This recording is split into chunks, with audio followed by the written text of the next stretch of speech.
Good evening guys. Tingnan nyo guys. Nakapulot ako guys ng kuting. Kawawa naman eh. Oh, kawawa naman guys. Pinulot ko na lang. Ayan, naglalambing guys oh. Ano, Mimeng?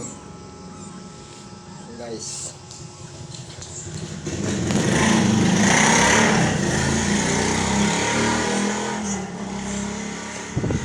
Pulot ko guys. Halika, dito. Uy, dito. Inubos mo yung pagkain mo, Mimeng. Ano? Saan mama mo? Saan? Marunong yata mag-cellphone to eh. Oh, diyan ka lang. Uwi kita bukas sa bahay. Oh. Gahanap na ng nanay guys.